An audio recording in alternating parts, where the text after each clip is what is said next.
Trap-neuter return. Trap-neuter return or trap-neuter release, commonly known as TNR, is a method for attempting to humanely and effectively manage free-roaming domestic cats. The process involves live-trapping the cats, having them spayed or neutered, aka desexed, ear-tipped for identification and, if possible, vaccinated, then releasing them back into their territory. If the location is deemed unsafe or otherwise inappropriate, the cats may be relocated to other appropriate areas. Barn/farmyard homes are often considered ideal. Ideally, friendly adults and kittens young enough to be easily socialized are retained and placed for adoption. Feral cats cannot be socialized, shun most human interaction and do not fare well in confinement, so they should not be retained. Cats suffering from severe medical problems such as terminal, contagious, or untreatable illnesses or injuries, are often euthanized. In the past, the main goal of most TNR programs was the reduction or eventual elimination of free-roaming cat populations. It is still the most widely implemented non-lethal method of managing them. While that is still a primary goal of many efforts, other programs and initiatives may be aimed more towards. The earliest documented practice of trap-neuter return was in the 1950s, led by animal activist Ruth Plant in the United Kingdom. Terminology. TNR usually stands for trap-neuter return. It is sometimes described as trap-neuter release. The word return emphasizes that most feral cats are returned to their original locations under such a program. Variant acronyms and terms include TNSR, for trap-neuter/spay return, TNVR, trap-neuter vaccinate return, TNRM, trap-neuter release maintain or manage, where maintain generally means caregivers feed and monitor the feral cats after they are returned to their territories, and for trap test vaccinate alter release. TVHR, trap vasectomize/hysterectomize release, refers to a different method of cat population management, despite its similar name. TVHR differs in the type of sterilization surgery performed on the cats. Unlike traditional spays, ovariohysterectomy, and neuters, castration, which are done in TNR, the vasectomies and hysterectomies in TVHR result in sterile but sexually active cats. RTF, return to field, or TNS, trap, neuter, shelter return, are alternative approaches that simply focus on the trap and desex portion and do not include a colony management aspect. In some instances, a receiving shelter will return a cat to where it was found. In other cases, shelters are completely bypassed. A person takes a free-roaming live-trapped cat in for desexing, then returns it to where it was found. Advocacy and opposition. TNR as a method of managing free-roaming cat populations is a very controversial topic. Global attitudes towards these cats vary from those who see them as pets to those who see them as infestations which need to be eliminated. Many international, national, and regional organizations and associations, both professional and advocacy-based, have publicly aligned themselves into three basic groups: those that stridently oppose managing, maintaining, or tolerating free-roaming cats and hence TNR, those who conditionally support TNR as a part of a community cat management program, which includes community cat oversight and monitoring, and those who unconditionally support and endorse TNR. Some well-known organization positions that support or conditional support TNR include: many of the numerous international, national, and regional organizations that oppose TNR or free-roaming cat colony management are involved in wildlife care and conservation, birding, ecology conservation, and environment preservation. Some of these include advantages and disadvantages. Various studies and arguments have been presented both in support of and in opposition to free-roaming cats and TNR. Reduced population over time. Some long-term studies have claimed or been cited to show that TNR is effective in stopping reproduction and reducing the population over time, but the methodology, analysis and conclusions of some of these studies have been called into question. The success of specific focus studies to advocate TNR as a solution for controlling and reducing free-roaming cat populations worldwide is problematic. More broad-based approaches include using matrix population models to estimate the efficacy of euthanasia versus trap-neuter return for management of free-roaming cats, such as the one researchers established for use in urban environments. Efforts to assess the effectiveness have been hampered by the lack of sufficient monitoring data. Having some professional assistance, adapting the population monitoring framework developed over decades by wildlife biologists, and systematic monitoring can evolve into a relatively low-cost, high-value adjunct to ongoing management efforts. The potential problem of TNR advocacy and increased public awareness of non-lethal intervention actually contributing to the increasing numbers of free-roaming pets, by enabling pet owners to make conscious decisions to illegal dump or abandon their animal without having to worry about lethal control measures, has been a contentious point. In a widely cited example of cat control by relocation, cats from Bidwell Park, California, were trapped and moved to a private sanctuary. The high visibility of the project encouraged more abandonment. In another study, to explain the ingression of cats, it was found that the high quality and visibility of the program may have encouraged abandonment of cats if owners believed that the cats would be well taken care of after abandonment. Abandonment may also have occurred if owners believed that cats would be better off under the care of the program rather than surrendered to a shelter where they would face the risk of euthanasia. Some of the cats that came into the TNR colony has already been sterilized. Some of these had ear tips and some did not. Introgression, particularly of intact cats, has been noted to be a barrier to decreasing cat populations over time through TNR efforts. It has become apparent that while the TNR process can reduce or limit the growth rate of the colony through reproduction, it may not reduce the population numbers if it is the sole method of intervention. Population reduction occurs primarily through adoptions of non-feral cats, natural death or euthanasia of sick animals, and disappearance or emigration of cats. TNR works together with these factors to reduce reproduction and thus to minimize replacement of animals lost from the colony. Other factors such as immigration of cats from surrounding areas can counteract its effect. Thus, the impact of TNR interventions on unowned cat populations can be complex, and ongoing management of colonies becomes an important component in optimizing reductions in the cat population. It is important to note that the potential for TNR to decrease free-roaming cat populations has only been noted in fully managed colonies, monitored with active involvement and interventions by colony managers. Current trends towards unmanaged TNR, RTF, and/or TNS disregard the managed portion and, as such, cannot be cited as effective measures towards that goal. The kill or no-kill debate, euthanasia. TNR is often presented to public officials and policymakers as a viable alternative to lethal methods with several benefits. Improving the cat's health and welfare. It has been claimed that TNR programs improve the welfare of free-roaming cats in many ways.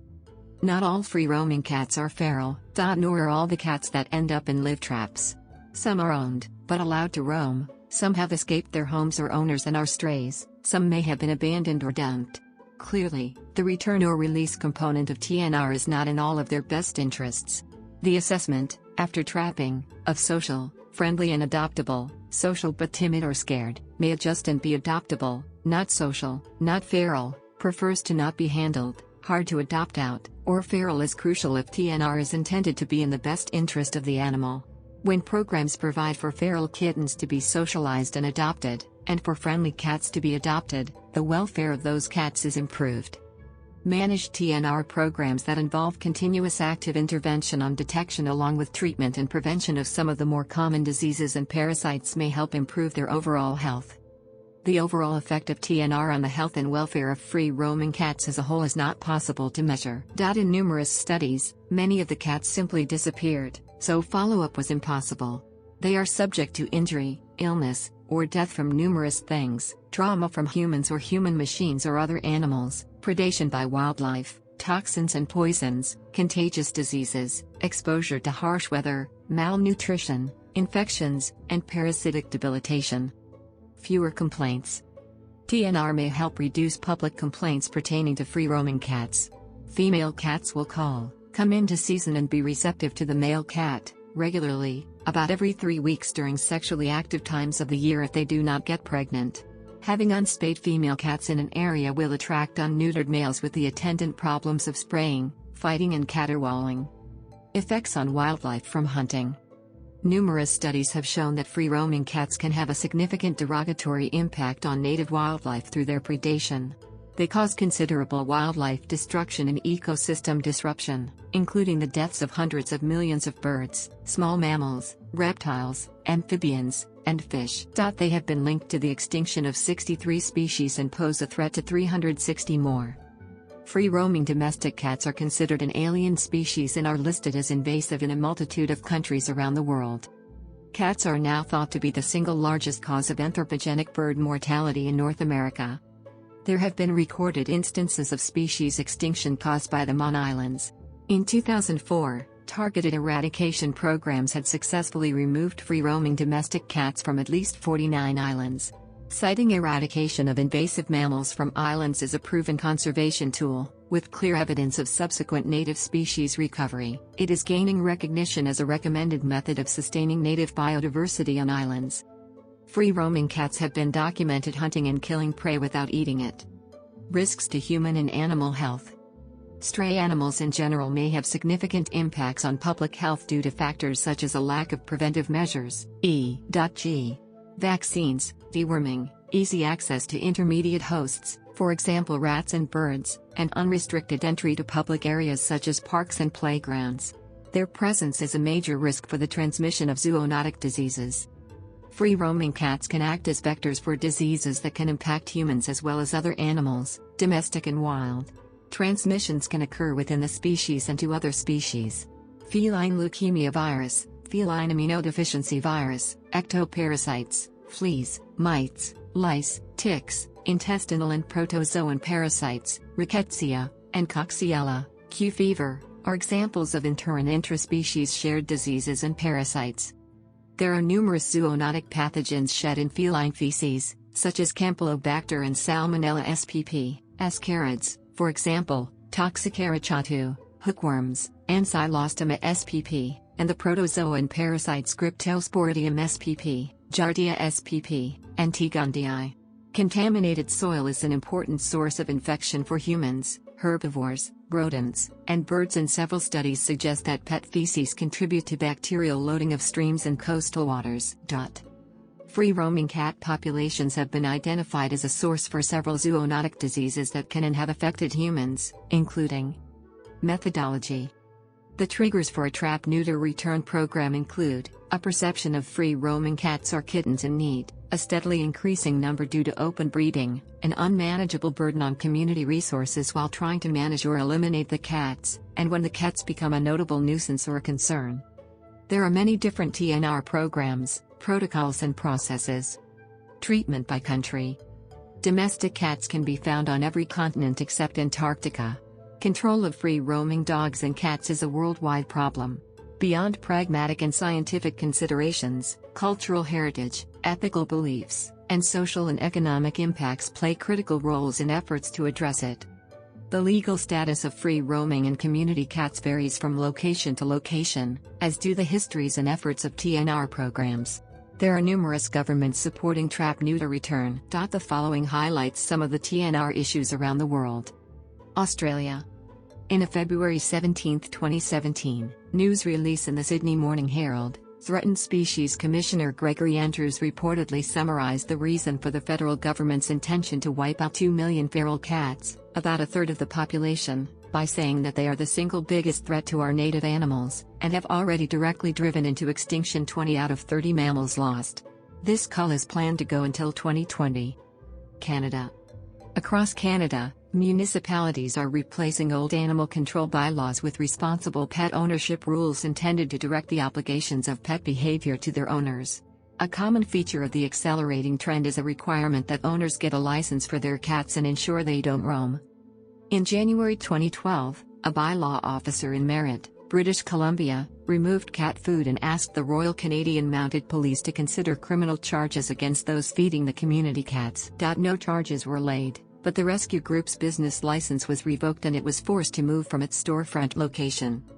The City of Toronto, Ontario, includes TNR in its animal services and has a bylaw specifically addressing TNR in managed colonies. The Toronto Animal Services offers spay and neuter for colonies that are registered and have an assigned trained caretaker. Denmark. TNR was practiced in Denmark in the mid-1970s, as reported at the 1980 Universities Federation for Animal Welfare (UFAW) symposium in London. Denmark Society for the Protection of Cats practiced both tattooing and tipping the ear of the neutered cats to identify them. France. In 1978, the city of Paris issued a Declaration of Rights of the Free-Living Cat. In that year, Cambazard founded École du Chat and TNR'd its first cat, continuing to help thousands of cats in the following years. Italy. Killing feral cats has been illegal in the Lazio region, which includes Rome, since 1988. A study in 2006 found almost 8,000 were neutered and reintroduced to their original colony from 1991 to 2000. It concluded that spay/neuter campaigns brought about a general decrease in cat numbers among registered colonies and census cats, but the percentage of cat immigration, due to abandonment and spontaneous arrival, was around 21%. It suggested that TNR efforts without an effective education of people to control the reproduction of house cats, as a prevention for abandonment, are a waste of money, time and energy. Since August 1991, feral cats have been protected throughout Italy when a no-kill policy was introduced for both cats and dogs. Feral cats have the right to live free and cannot be permanently removed from their colony. Cat caretakers can be formally registered, and TNR methods are outlined in the national law on the management of pets. South Korea. Negative attitudes towards cats in general and free-roaming cats in particular are culturally entrenched. Cats are culled for meat, or for body parts used in concocting health aids. The 2011 South Korean amendment of its animal protection law required humane methods to be used in the transportation and euthanasia of animals. Some areas have government-supported TNR programs, but these programs are often scorned by the public and poorly managed. Negative attitudes and fear towards cats in general have been slow to change, and free-roaming cats may be subjected to abuse or violence. In recent years, however, South Korea's attitude toward homeless cats has improved. New Zealand. The Department of Conservation, DOC, is legislatively mandated to control feral cats on public conservation land. It has eradicated feral cats from several offshore islands. Controlled techniques include poisoning, trapping and shooting. Lethal controls follow efficient and humane best practice techniques and adhere to the Animal Welfare Act 1999. In 2017, the New Zealand Companion Animal Council released its National Cat Management Strategy discussion paper, in which they advised that when stray cat management is justified, non-lethal methods of removal, for example rehoming or best practice managed, targeted trap-neuter return, must always be the first option. This discussion recognized the limited value of MTTNR in some situations. Their goal is for all cats in New Zealand to be responsibly owned and that cats are humanely managed in a way that protects their welfare and the environment. Turkey. Turkey has a significant problem with free-roaming dogs and cats, and the country is struggling with ways to manage the problem. Its animal protection law prohibits killing ownerless animals except where permitted by the Animal Health Police law. They are required to be taken to animal shelters established or permitted by the local authorities. In keeping with the tenets of its main religion, most Turks are very much against euthanasia of animals for population control. Recent efforts to curb an ever-increasing population include TNR for roaming cats and dogs. United Kingdom. The earliest documented practice of trap-neuter return was in the 1950s, led by animal activist Ruth Plant in the UK. In the mid-1960s, former model Celia Hammond gained publicity for her TNR work at a time when euthanasia of feral cats was considered the only option. Hammond fought many battles with local authorities, hospitals, environmental health departments, but stated that she succeeded over the years in showing that control could be achieved by neutering and not killing. The first scientific conference on the ecology and control of feral cats was held in London in 1980, and its proceedings published by the University's Federation for Animal Welfare, UFAW. Subsequent UFAW publications in 1982, 1990, and 1995 were the primary scientific references for feral cat control for many years. In 2008, the Scottish Wildcat Association began utilizing TNR of feral cats to protect the regionally endangered Scottish wildcat. Their goals include: United States. Currently, there is no applicable federal law that controls the feral cat issue. A few states have recently recognized the need to establish programs to control feral cat populations since their effects on wildlife have now been more widely studied and the efficacy of euthanasia for population management has been criticized. These laws vary in their approaches. The Endangered Species Act and the Migratory Bird Treaty Act have played a role in setting forth policy on feral cats. The federal case, American Bird Conservancy v. Harvey, puts the challenge of bird advocates under these federal laws in response to cat programs front and center. The merits of this case have not been decided but have the potential to impact both sides of the issue. In a January 2013 legal brief, Alley Cat Allies provided evidence that at least 240 municipal or county governments in the United States had enacted ordinances supporting TNR, a tenfold increase from 2003. New Jersey, California and Texas had the highest number of local ordinances. New York City-based organization Neighborhood Cats has cataloged local ordinances in 24 U.S. states. Model ordinances are available from Neighborhood Cats, Alley Cat Allies, and the No Kill Advocacy Center.